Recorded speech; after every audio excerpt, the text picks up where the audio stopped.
认真攻略，从不漏球啊！那么大家好，我是琉璃。暗黑4的憎恨之躯 DLC 会在8号，也就是明天的早上7点上线。如果你购买了 DLC 的话，那么这个赛季你就可以使用灵巫进行开荒了。灵巫呢是一个具有特色的身材，而且极为强力的职业。视频我将为你带来关于它的新赛季开荒流程跟前期的配装攻略。不过灵巫呢，新赛季开荒的核心思路其实就是凑2个超简单的轮椅构筑。那第一个的构筑核心就是不屈猛击威能，这个攻击威能的实际效果是把灵巫的面板护甲转成点伤，打得像连环的话，满值有 45%。暴雪在 S6 虽然大幅减少了护甲的基础数值，但是对回火和词缀的百分比是没砍的。后期呢，我们可以通过威能词缀把自己的战斗护甲提升到1万左右，这样转换出来的点伤就有4到5千了。而先祖装备现在的秒伤也只有不到600，这意味着它一个威能就能为非竞技流派提供等效7到10倍的独立增伤。灵巫的第二个轮椅是一套暗金组合，嘟嘟掉落的凯佩莱克双手武藏可以让灵巫把核心技能转为基础技能，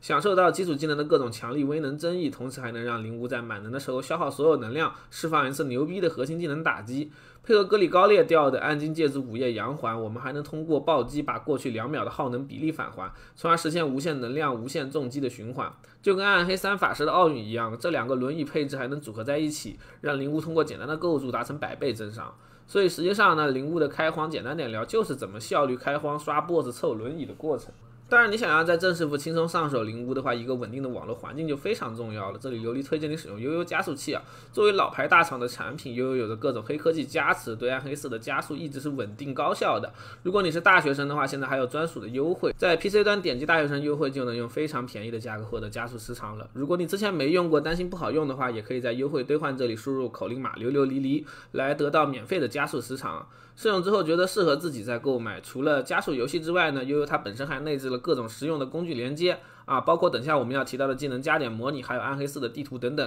可以让你的憎恨之躯开荒更加高效。言归正传，我们接下来先聊一聊具体的开荒流程。那需要注意的是，第6赛季我们一开始是只能选择跳过已有的主线任务的啊，也就是说，如果你要解锁新区域呐喊图的全部内容，就需要先去刷一遍它的主线剧情。所以灵巫的流程开荒呢，基本上可以浓缩为1级导弹、试炼解锁、速通剧情、补充等级、速刷暗金，然后轮椅启动5步。虽然 DLC 区域也有声望收集奖励，但是我还是建议你在构筑成型之后再去收集它们。其中的1级导弹主要的目标是蛋白石药剂啊。第6赛季中呢，我们完成赛季主题击败异界行者，然后前往他背后传送门的领域中，就能在通关之后得到专属的蛋白石药剂奖励了。这些药水可以提供持续30分钟的额外 15% 的经验加成，而且它是能和其他的药水熏香叠加的。所以在赛季开局啊，只要我们打得过，就可以尝试1级去普通难度刷异界行者，弄到了蛋白石药水，再喝它进行后续的剧情开荒。如果一切顺利的话，那么打完第1轮异界行者，你应该已经到15级了。这个时候就可以先去呐喊图做一段剧情，然后解锁灵巫的职业专属机制灵魂大厅了。灵魂大厅可以让你的灵巫根据选择来获得被动的增益。我比较建议前期选择主鹰副爆的组合开荒，主神选鹰是可以让我们在释放技能获得移速加成的，同时闪避呢还能释放羽毛给怪物挂异伤。副系的猎豹可以让我们在击杀敌人之后获得残爆，这是一个提供攻速的被动 buff， 前期可以在点满之后提供 20% 的攻速，让我们手感更好。完成了灵魂殿堂的任务之后，我们再升一定的等级啊，就能解锁名为勇者世纪的佣兵系列任务。完成它们呢，可以解锁佣兵来帮我们进行战斗。前期我建议你选择默认的拉赫尔，他给的被动 15% 全抗或者 15% 护甲提升都不错。不过中后期还是得把所有的佣兵好感都拉满就是了。之后就是带着佣兵去做主线任务了，还是建议你选择最低的难度来快速通关。如果你觉得主线比较无聊，那么也可以去提前进入补等级刷暗金的环节，先去把一些强力好用的暗金刷到手，再回来刷主线。一般来说打完主线是需要3到5个小时的，根据我们选择难度和打法的不同，等级会在4到50级之间。如果你选择更高难度刷主线，可能需要更久的时间，但等级也会更高一些。总之呢，不管你是刷完主线等级不够，还是不想打主线就想快速练级，我都会建议你在50级之前先去刷狂潮补充等级啊。你也可以选择刷异界行者来顺便补充蛋白石。狂潮和异界行者他们都是有对应的低语任务的，你最好把低语任务一起做了，这样子我们就能搞到钢铁和恶念之心2种门票，然后呢就可以在尽可能高的难度召唤格里高列或者是瓦尔森来获取我们需要的暗金了。上面这2个 boss 除了掉嘟嘟门票之外，还会掉了一些对我们开荒帮助非常大的暗金啊，比如格里高列就会掉了2个回能的戒指，以及一个可以提供最高 60% 冷却和减耗的头盔。有了这个头，我们就能进入无限火力模式，进入苦痛一割草了。瓦尔森这边掉的是偏向持续伤害的戒指，如果它的变量不错的话，也可以通过他们玩毒系开荒。50级之后，或者你自己去组队开荒的话，那么也可以选择去刷要塞来补充自己的等级啊。现在要塞通关敲钟的时候呢，给的经验是能让我们直接升1级半的，但我们没有办法再通过反复组队无限刷了。总之呢，在60级之前最好把上面提到的暗金装备刷出来1到2件，这样子我们就能有不错的强度了啊，进苦痛1也能打得比较轻松。新版本我们是需要打通2层深坑或者魔渊才能解锁苦痛1的。到了苦痛1之后呢，还是以刷暗金为主啊，这个时候你就可以去打一下噩梦地下城了啊，获取装备强化材料跟其他 BOSS 的门票。因为我们在这个阶段会缺抗性跟坚韧，所以也是可以通过打7-2领主来获得骄狂或者是提供抗性的盐鞋的啊。你也可以选择把之前攒的都瑞尔门票都消耗掉，看能不能爆出来我们需要的暗金5杖。这个5杖一旦到手之后，我们就可以开启割草模式了啊！这个阶段除了正常的提升之外，我比较建议你去刷库拉斯特荒城，通过交易来定向刷攻击类威能，进一步提升自己。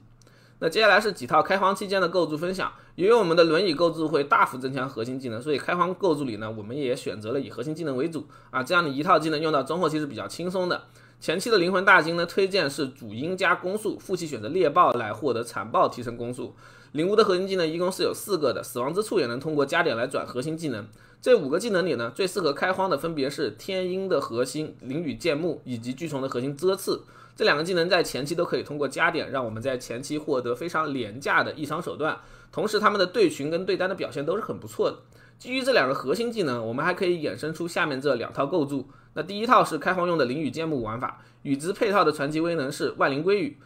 我们这套构筑的核心思路啊，就是利用灵羽剑木跟飞通的自动挂异伤，配合关键被动催命打击来实现爆发跟回蓝啊。左键选择前期可以提供残暴的痛击，如果你觉得自己坚韧不够，可以把它换成让中毒敌人减伤 20% 的枯萎重拳。这2个技能呢，都自带了释放冲向敌人的效果，开荒阶段是可以当做短距离来使用的。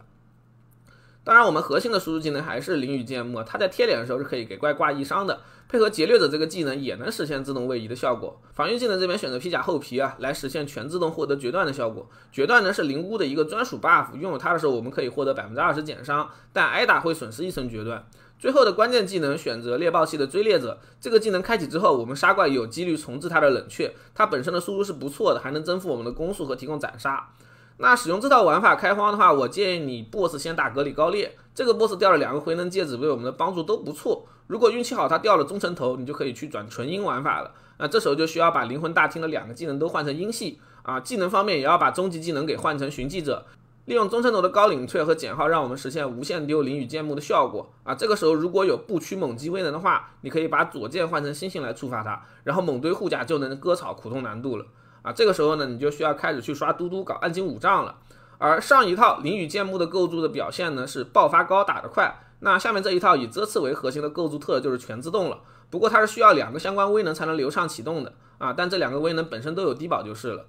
第一个威能是让遮刺唤起虫群的毒虫威能，第2个威能则是延长死亡之处的贪欲威能。这2个技能配合这些威能啊，都能召唤虫群自动打击敌人。而毒系的终极技能吞噬者，除了对敌人施加毒素之外，还能引爆敌人身上的毒素和召唤虫群。这些技能搭配到一起，就能实现我们刷图的时候打几下就看虫群表演了啊！低难度下是可以做到几乎全自动刷图的。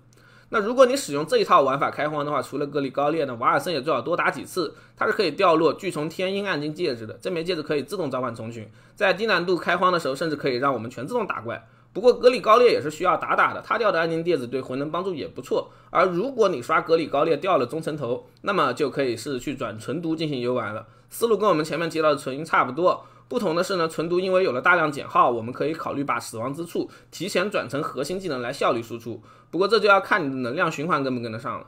那以上这2个需求不大的构筑已经足够我们开荒到苦痛1了，到这个难度我们就要开始刷都瑞尔弄武器，武器到手之后就可以尝试进行后期的构筑了。由于这里目前也云了一套中后期速刷用的灵羽剑木构筑，等明天开荒凑齐之后，我再根据实战表现为你带来这套构筑的完整解析吧。如果你的开荒速度比琉璃快的话呢，也可以在评论区留下对这套构筑的改进意见。那么我是琉璃，希望你在新版本有着不错的开荒体验，让我们下期视频再见吧。